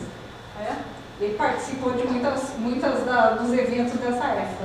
Vocês podem notar que lá no fundo, o prédio lá, ele tem coisas empilhadas nas portas, porque estava tudo em mudança, né? Mais uma imagem dessa famosa mudança, né? O balcão da antiga Dica, né? Com a Isabel e o Sérgio, aí, né? E o local lá do prédio de administrativo, que era improvisado, as mesas de refeitório estavam lá, servia de local de reunião, onde se sentava depois, no final da tarde, todo mundo, não tinha churrasco, mas tinha um lugar para a gente juntar, comer alguma coisa, não é? Do lado da professora Ana Lúcia de Blusa Vermelha está o professor Valdemar, que foi o primeiro coordenador acadêmico que a gente teve no campus, não é? Hoje o professor Valdemar é aposentado, desempenha também, como ele gosta muito, continua ligado à educação superior, só que agora em outra instituição aqui de Sorocaba, no caso a Uniso, né? Aí está outro uso, né, desse evento improvisado, que foi lá no prédio administrativo também, um evento do turismo em que foi convidado o pessoal do NUCAB, da Uniso, para vir discutir questões ligadas à cultura afro e esse evento nós temos aí um registro dessa palestra, né, que aconteceu naquela época. Bem, antes que a gente encerre, eu quero fazer uma reflexão, porque fora a memória individual e das questões que a gente vive, eu acho importante a gente ter isso em mente, né? Primeiro que as universidades públicas brasileiras, elas são um local de entrecruzamento de discursos, de agentes sociais, elas têm enfoques da história política com refinados níveis para a gente entender e tentar compreender como é que se cruzam esses atores, né? E a instituição universitária, ela aparece enquanto um espaço de convívio e de confronto dessas representações. Nós temos modalidades de memória. Nós temos a memória que é individual e nós temos a memória institucional. Elas não se confundem, embora elas se tangenciem e se entrecruzem o tempo todo. Um repositório de histórias contadas pelas pessoas da comunidade é um local de passagem do íntimo ao público, né? E isso são questões que precisam ser avaliadas. A gente não pode tratar levianamente esse material, né? Isso é um material de interesse, de importância. As tipologias de registro, a gente chama ciências da memória, não são somente o arquivo, não é somente a biblioteca, nós temos uma série de outras coisas que nos estão facilitadas, são facultadas para nós hoje por meios tecnológicos, mas também pela nossa capacidade de articulação dessas coisas, né? A UFSCar, então, é uma universidade federal em meio aos descaminhos da cena política brasileira. Isso é fruto do meu trabalho de doutorado, que eu me doutorei estudando a história da UFSCar, né? Particularmente a década de 90. E de tudo isso, o que a gente teve? Primeiro, qual é a nossa possibilidade de dar conta da produção de discurso sobre a realidade da universidade? É uma tarefa muito, muito complexa. A necessidade, por outro lado, de manutenção de registros sobre o cotidiano acadêmico como um passo decisivo na direção da democratização da memória institucional. A memória institucional ela não pode ser uma memória que tenha só um viés ou que tenha uma linha de interpretação, ela tem que acolher essa pluralidade também. Gente achar que foi algum tipo de situação que foi muito bom, outro achar que nem foi tão bom, outro achar que foi maravilhoso. Temos que ter um olhar que abra a possibilidade de colocar em conversa essas visões, né? E o que fazer com a produção documental da universidade? Documental no mais amplo sentido, né? Nós temos que pensar os espaços de guarda, os desafios que isso nos traz, a visibilidade da memória e suas condições de acesso, né? Eu acho que esse seminário é um reflexo disso, dessas questões, né? E por isso eu acho que é bom a gente concluir um pouco pensando a respeito de tudo isso. Essa é uma imagem do campus hoje, né? Já que a gente, essa é recentíssima, embora ela mostre o núcleo inicial dos edifícios, né?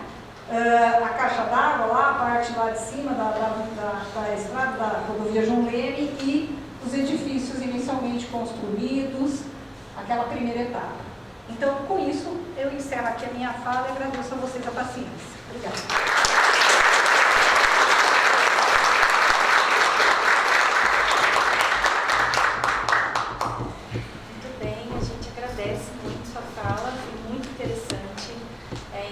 Que você comentou que faz parte dos 30 primeiros, né? Não é sempre que a gente tem a oportunidade de participar dessa fase embrionária, né? De uma coisa que, quando você está ali envolvido no começo, você não tem noção da dimensão que vai ter, né? E olha como é legal, né? Os anos se passam e olha o que se tornou, né? O campus, o tamanho do campus, a quantidade de cursos, as pessoas que já passaram por aqui, é muito legal. E as coisas não acontecem do dia para a noite, né? A gente viu aqui, você mostrou documento, né, da primeira intenção, né, de fazer o campus aqui, 2001, e somente em 2006, de fato, né, teve a implantação e isso se consolidou. E muito legal o e-mail que você trouxe, porque é isso que nós somos, né, a universidade é feita de pessoas, né, isso é o mais importante. E é bacana esse e-mail, tem que ficar para a história mesmo, guardar, porque é realmente, de fato, as pessoas que estavam ali bem no início que colocaram a mão na massa mesmo, né, literalmente, para as coisas acontecerem. E essa reflexão da memória coletiva também, muito legal. Bom, então agora eu agradeço mais uma vez e eu vou chamar agora o Danilo Trabuco do Amaral. O Danilo é bacharel da primeira turma do curso de Ciências Ambientais, Biológicas, perdão, de Ciências Biológicas pela Universidade Federal de São Carlos, campus aqui de Sorocaba. É bacharel em Sistemas de Informação, também pela UFSCar. Doutor em Ciências com ênfase em Biologia Molecular e Bioquímica, também pela Universidade Federal de São Carlos.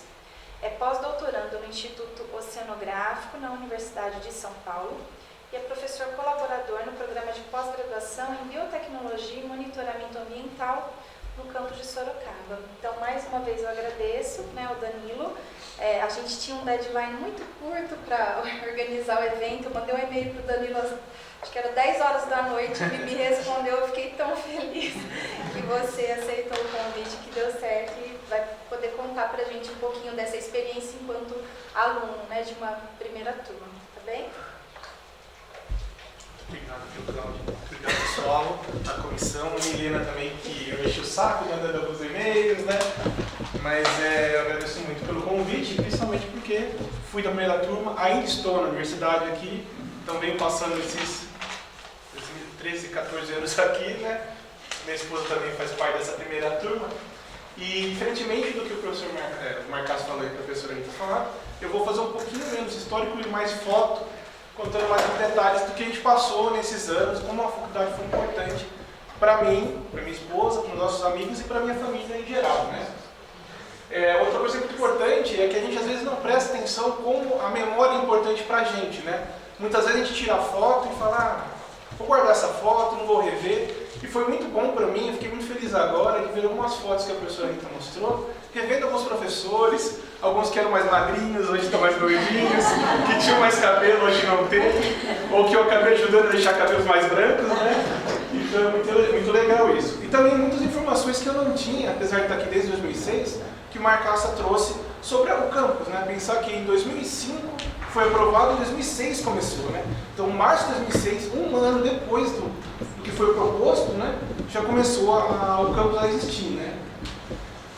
Então, retomando o que a Cláudia já falou, não querendo falar demais, mas, como ela já disse, eu sou bacharel aqui da UFSCar, fiz sistema de informações pela UFSCar, no sistema de ensino EAD, né? Então, educação à distância, pelo polo de Itapevi. Fiz doutorado também na UFSCar, pelo departamento de genética lá em São Carlos, mas trabalhando aqui. Fiz meu primeiro pós-doutorado no departamento de física e química. Fiz meu segundo pós-doutorado agora, estou fazendo no departamento de biologia. Estou também com um pós-doc no Instituto Oceanográfico na USP. E sou professor, também colaborador do programa de pós em biotecnologia aqui. Ou seja, toda a minha carreira eu nunca saí da UFSCar. Então eu tenho alguns tempos que eu fiquei fora do Brasil, por um pedaço de estágio, mas não completo nem um ano fora da UFSCar.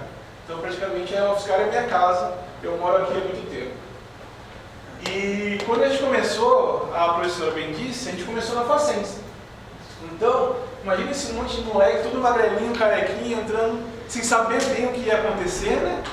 Assustado na primeira palestra que a gente teve, falando, a gente não tem campus, não tem previsão de RU, não tem previsão de moradia, a gente acha que ia colocar a biblioteca junto com a biblioteca da Facens. Então, assustou, né? O pessoal não sabia nada, o que aconteceu, o que a gente ia fazer naquele momento, né? Será que a gente fez a escolha certa, né? Vários amigos, inclusive eu, nós tínhamos passado em outras universidades, escolhemos a UFSCar, eu sou de tudo, então pela proximidade, outros porque preferimos estar aqui. Então a gente falou, não, será que a gente fez a escolha certa? Será que a gente está dando a escolha certa, né? O passo correto? Mas a gente viu que hoje, com essa estrutura que a gente tem, né, naquele princípio que o professor Marcaça só mato, então a gente teve uma boa escolha naquele turno, né? Então no começo a gente utilizou muito da infraestrutura da Facens, né? Que graças, como a professora aqui falou, ao professor Marins, que teve esse auxílio nessa parte de interconectar, né, as universidades aqui de Sorocaba. Então a gente utilizou espaços que não eram apropriados para nossas disciplinas, por exemplo, uma disciplina que a professora Índia agora está no Unicamp dava, que era de zoologia não, fanerógamas, né, Isabel? Onde a gente estava vendo as plantas numa mesa onde tinha computadores, que era acho que uma sala de produção, na verdade, da Facens. Nós utilizávamos os laboratórios da Facens, que eram voltados para química, para algumas aulas de bioquímica, química, fisiologia, então a gente aproveitava lá. E também utilizavam um prédio, que tinha um prédio todo para a gente, que também era da Facens. Então a gente tem que agradecer muito pelo, claro, que foi todo um intercâmbio da prefeitura, Facens, professor Marins, mas agradecer também como a Facens nos tratou naquele momento onde não tinha nada, né? E então, quando a gente estava nesse período ainda na Facens, a gente foi visitar, como o professor Marcaça mostrou, a professora também, a gente foi visitar o campus. Então eu tenho muito orgulho de dizer que quando a gente chegou aqui era tudo mato, né? Então era tudo mato realmente. Naquela primeira foto ali não aparece muito bem, mas tem a professora Zavália, que hoje é a professora da USP, o professor Valdemar ali também está, a professora Virginia e outros. E aqui era uma foto, depois daquela foto que a professora Rita mostrou com o Lula, com o Haddad, com os professores e os discentes, né? Então aqui tem o pessoal da minha turma, tem o Bárbaro no fundo, tem o Salatiel, que na época era o diretor do campus, né? Então a gente começou a ir à UFSCar. E quando a gente pensava na UFSCar no começo, a gente sofreu muito pensando, e agora, né? A gente não vai ter comida, a gente não vai ter campus, a gente não vai ter... Não se pensava que você não vai ter nem campus, né? Chegou, primeira olhada, não tinha só mato, né? Então não vai ter campus, não vai ter moradia, não vai ter biblioteca, como que a gente vai estudar? Naquela época Google era muito difícil ainda, você baixar livros, que hoje em dia é muito fácil. Antigamente, né? Em 2006, não vou falar tão antigamente, eu não falo muito velho, né? Mas a gente não tinha. E no final das contas a gente conseguiu, né, o RU com todo o apoio dos professores, com todo o apoio da administração, a gente conseguiu o RU. E a gente tem hoje um RU de qualidade, hoje um preço um pouco mais alto, mas um preço que se manteve 1,80 por muito tempo, graças ao intuito da universidade de manter os estudantes aqui. Né? E ainda na Facens, a gente então teve 2 anos lá, acho que muito bem aproveitados, né? Tanto na parte da educação, né? Está aqui o professor Silvio, que foi um dos meus primeiros professores no primeiro semestre. A primeira aula da sua Foi, né? Foi a professora de bioética. Então imagina o professor Silvio entrando todo sério. Hoje eu tento falar um pouco melhor, porque ele sempre foi muito rígido na questão de apresentação, né, professor? Então a gente tenta falar um pouquinho melhor graças ao professor Silvio.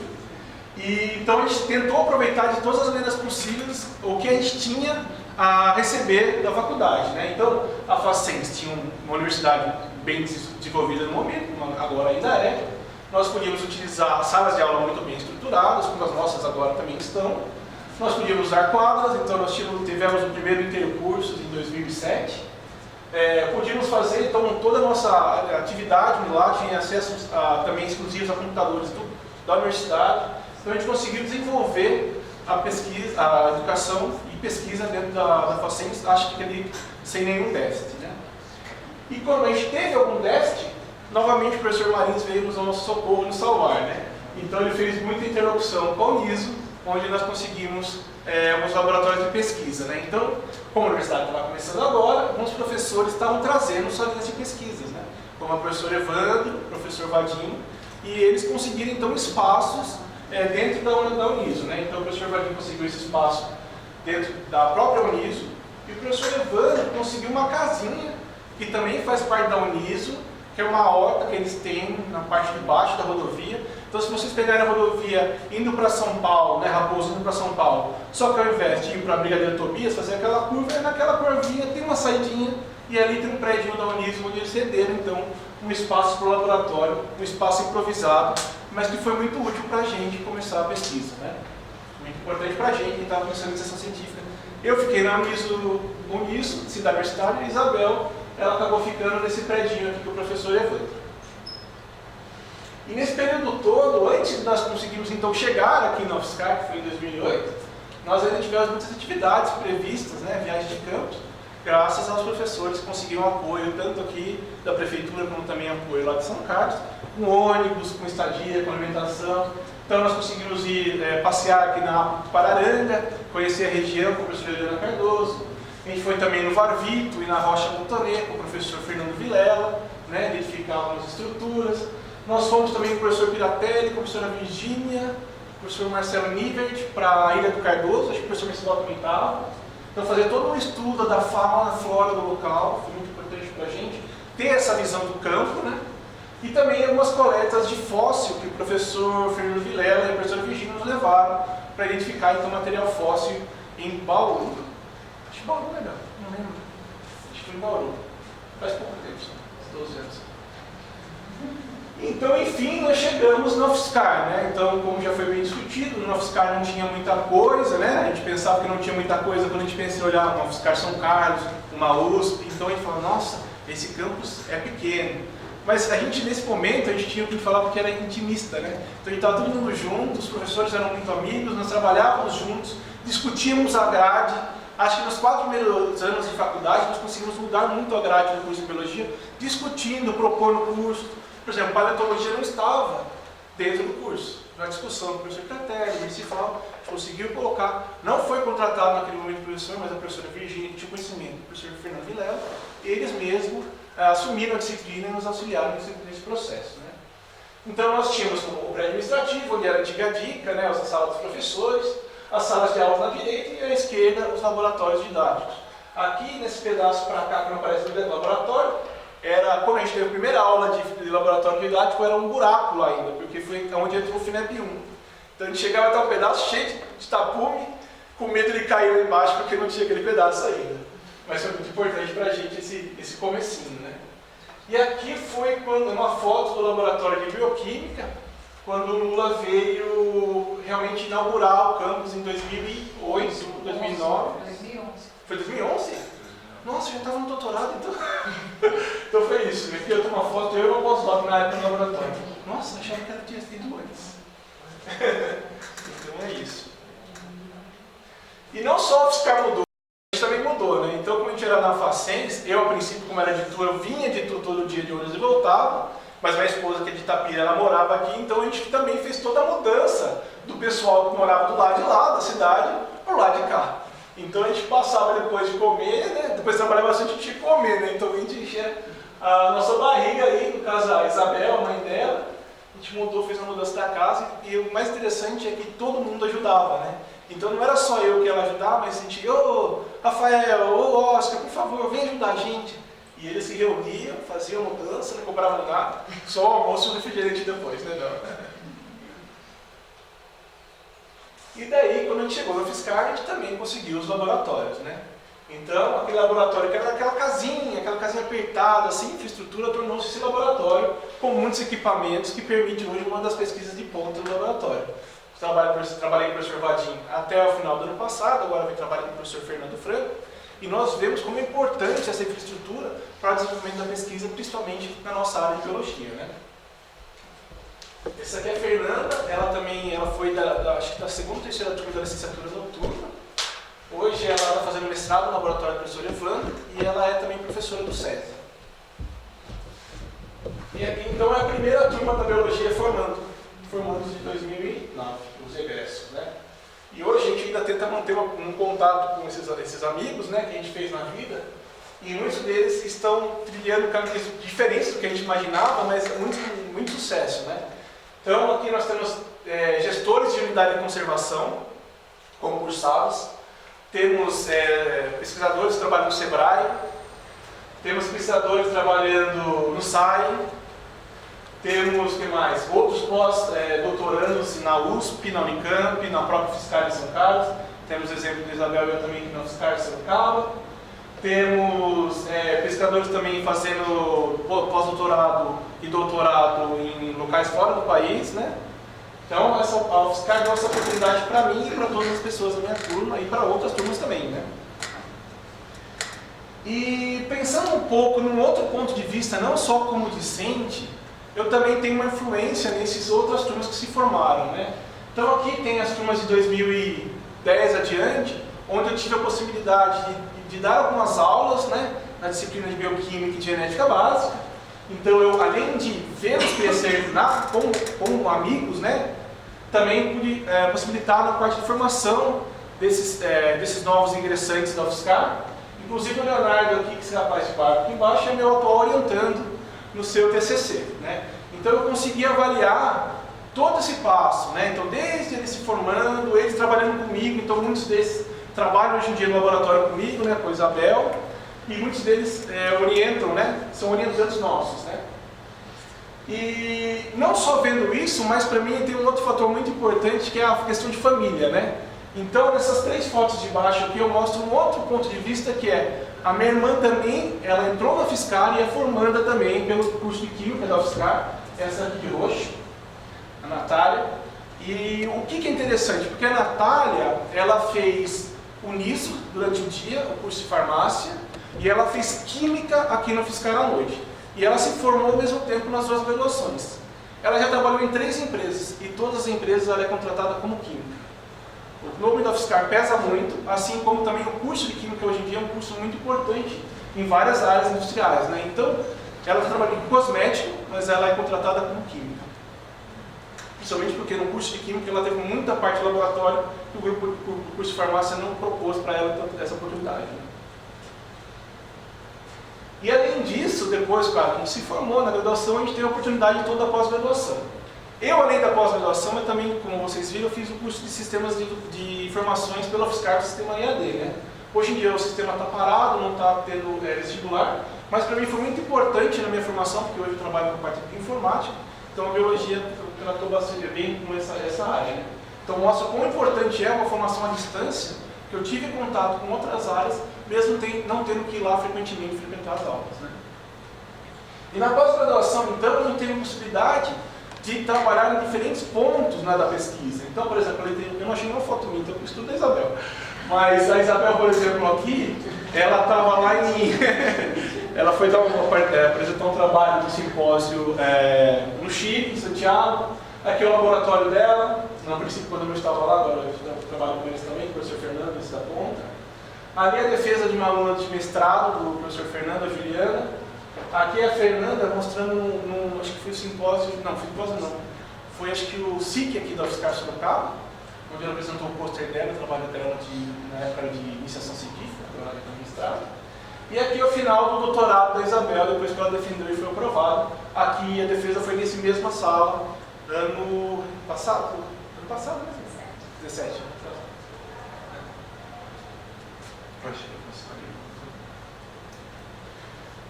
E a UFSCar também permitiu que a gente fizesse o que a gente mais gosta, né, que é viajar. Então a gente teve a possibilidade de fazer intercâmbio de conhecimento, e de ir para fora, e também o pessoal de lá vir para cá. A gente tive a possibilidade 2 vezes de ir para o Japão, uma vez para os Estados Unidos. A Isabel também foi para os Estados Unidos, também foi para a China, e o pessoal da China, não, o paquistanês veio para cá. Então esse rapaz aqui com a máquina na mão é o Guzer, acho que alguns já viram ele por aqui. Ele fez 3 anos de pós-doutorado no laboratório do professor Evandro, né? Então a gente teve essa possibilidade de ir para lá e eles virem para cá, né? E também aqui é o laboratório lá dos Estados Unidos, onde eu fui ficar lá, o professor Vadinho foi comigo um período. Esse aqui é o meu canto, que é o dele. Então você pode ver como ele é bem organizado, né? Então assim, foi muito importante fiscar nesse sentido para a gente também, abrir portas para que a gente pudesse então encontrar nosso caminho dentro da área de pesquisa. Então o que a UFSCar proporcionou para mim, na parte profissional, foi uma formação de excelência, onde eu tive possibilidade de empregar todos os meus conhecimentos em diferentes áreas, em diferentes estudos, no laboratório do professor Vadim, agora no laboratório do professor Fernando, trabalhando na parte de genética e biotecnologia. Também a possibilidade de ir para fora, trabalhar, por exemplo, em laboratórios de excelência no Japão, nos Estados Unidos, e também participar de congressos internacionais, apresentações internacionais, como eu mostrei também da Isabel. Pessoalmente, eu tive a possibilidade de conhecer diferentes culturas, né? Aprender diferentes coisas, aprender diferentes relações com as outras pessoas, compreender as culturas e as importâncias que elas têm na nossa formação, né? Então, imagina você ir para o Japão e encontrar aqueles lindos templos e aquele silêncio absurdo, aquela paz que você tem nesses locais, né? Ou então você ir num jogo de futebol americano, 4 horas, só gritaria, uma coisa muito chata, mas você está lá frequentando. Então, você ter essas visões diferentes, entender um pouco mais como as pessoas se comunicam aqui e lá fora, é muito importante, né? Então, isso foi uma formação muito importante para a pessoa que eu sou hoje. E família, né? Então, quando a gente entra no laboratório, a gente passa mais de 9, 10 horas no mesmo laboratório com as mesmas pessoas, então a gente cria um vínculo de família, né? Então, hoje em dia, elas são minha família, a gente trabalha todo dia, se vê todo dia. Então a gente cria amigos, um laço muito forte, assim como também a UFSCar disponibilizou eu conheci a minha esposa, a Isabel, né? Então a gente se conheceu lá da primeira turma, então a UFSCar também faz parte de proporcionar um crescimento da minha família, né? E formação da minha irmã também, né? Muito importante. E como falei, então os amigos, né? Então hoje, claro que os amigos que eu fiz aqui em 2006 e 2009 continuam, frequentemente fazendo churrasco, mas a gente acaba deixando eles um pouquinho de lado, porque cada um está no local. Infelizmente, eu convidei eles para virem, não puderam vir, porque todos trabalham, né? Ou estão muito longe. Então, o que acaba ficando são os amigos mais próximos do laboratório, né? Então, são as pessoas que a UFSCar proporcionou conhecer. E a outra pergunta que eu faço todo dia é: o que será de novo que vai acontecer comigo, que acontece comigo baseado no que eu tenho visto aqui na UFSCar, né? Então, o que a UFSCar vai proporcionar? Então, todo dia é um aprendizado novo, como hoje foi um aprendizado muito bom, coisas que eu não via, não conhecia, conhecimentos diferentes que a gente tem contato todos os dias, né? Então, era isso que eu queria passar para vocês, um pouquinho diferente da questão histórica, a questão de engenharia do campus em si, mas um pouco mais da história do crescimento da universidade, para mim e espero para outros discípulos também. Muito obrigado.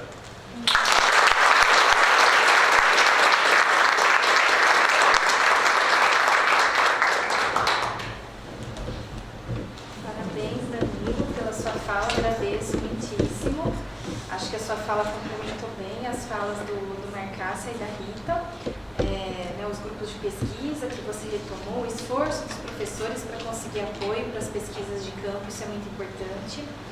Eu senti na sua fala um sentimento de pertencimento, né? A gente fez esse evento nos outros campi também, a gente percebeu isso muito fortemente em Lagoa do Sino, na fala de uma aluna também, né? Isso é muito legal.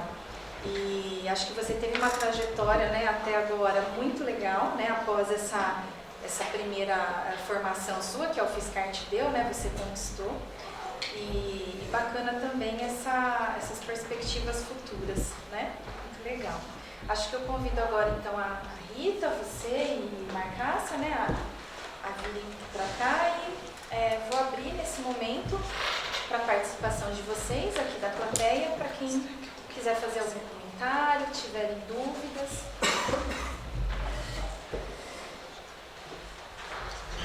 Não fiquem tímidos.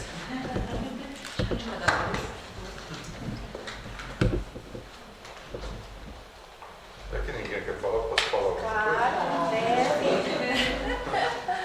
Bom, primeiro eu queria render minhas homenagens aqui a duas colegas que iniciaram comigo, a Lenita e a Rutinha. Nós tomamos posse no mesmo dia, elas estão aqui. 17, não. Em setembro de 2006. Cada um depois tomou posse aqui em dias diferentes, mas a posse oficial em São Carlos, e olha, naquela época não tinha essa moleza que tem hoje. O carro oficial leva, nós tivemos que ir por nossa conta. A Helenita foi com o pai dela, se eu não me engano. Eu fui com o pai da minha avó. Tá vendo? Então, e uma coisa que alguém me cobrou via WhatsApp, porque eu não concluí a história do Ilho. É o seguinte, vocês viram que o campus era todo escampado mesmo, né? Não tinha praticamente nada, e teve um primeiro projeto a Ana também é daquela época, mas acho que não tomou posse no mesmo dia, tá bom? A Ana foi um pouquinho antes. Foi um pouquinho antes, né? Ela é mais antiga, tá vendo? Tem gente mais jurássica que a gente. Mas a professora Pina fez um projetinho, conseguiu umas mudas e nós íamos fazer uma primeira vez plantar. Foi difícil arranjar alguém para abrir covas, nós conseguimos. O professor Salatiel trouxe um carro de pesquisa dele lá de São Carlos, uma Toyota, que tinha um para-choque daqueles que parecia um trilho na frente, né? E o Márcio, que não está aqui, mas eu vou citar o nome dele, ele achou que aquilo lá conseguia derrubar os cupizeiros. E meteu o para-choque em cima de um cupim e amassou tudo e ele se mancou. Depois o Salatiel veio falar comigo, foi quando? Não sei do que se trata, eu nem peguei o carro, né? Mas depois ele acabou assumindo, né? O que aconteceu. Mas nesse dia, então aqui as primeiras turmas aqui, você não sei se estava, devia estar. O pessoal resolveu ir até o lago e foram lá. E antes do pessoal de vir para estar aqui, o Ilho e o Miguel, e o Márcio Miguel, resolveram ir os dois lá conhecer o lago. E eles mesmo contaram que aproveitaram, estava muito calor, e nadaram lá à vontade, lá sem roupa. E o professor Ilha que ficou mais conhecido porque parece que acharam mais tempo depois uma cueca sabe que era dele. Quem sabe melhor dessa história é a professora Pina, que não está aqui, mas aí acabou ficando conhecido o buraco do Ilha. E tem uma foto com a cueca lá, não sei se era dele, mas pelo menos acabou ficando. Então é pena do professor Ilha não estar aqui, mas ele sempre assumiu essa história, nunca achou ruim, nunca ficou bravo. Então, quem tinha me cobrado, está aí a história do buraco do Ilha. Então, pena que hoje não existe mais, acabou. Se você me permite também, lembrando outras coisas que a gente fica com pouco tempo para registrar, né? Os primeiros eventos que a gente fez ainda em 2006, né? Um workshop lá na Floresta Nacional de Ipanema, na Flona, né?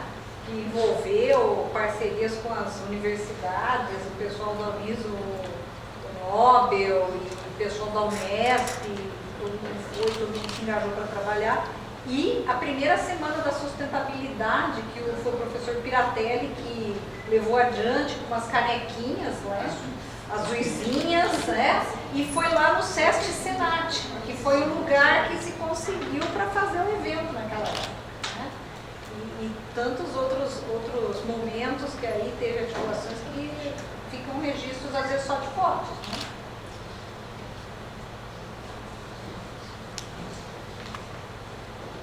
Alguém quer fazer uma pergunta?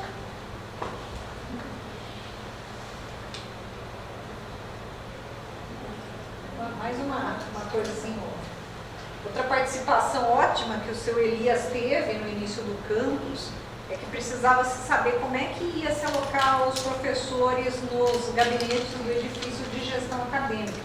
E aí ele emprestou uma bolinha daquelas de bingo, de girar, para a gente fazer sorteio, né? Fizemos o sorteio, as pessoas já tinham resolvido quem ia ficar com quem, só faltava atribuir as salas. Então, para ser uma Lá coisa... na NCH. O sorteio foi feito aqui.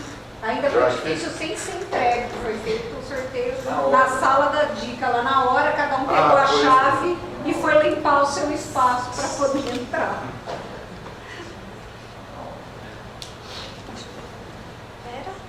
Que é o microfone. Meu nome é Vera, sou bibliotecária em São Carlos. Eu queria aproveitar a professora Rita, que é historiadora, e que ao final da fala dela fez alguma menção sobre essa guarda da memória da universidade. Então, o que a senhora pensaria agora que a UMA está sendo institucionalizada dentro do sistema de bibliotecas do CIB? O que a senhora pensaria como esse local?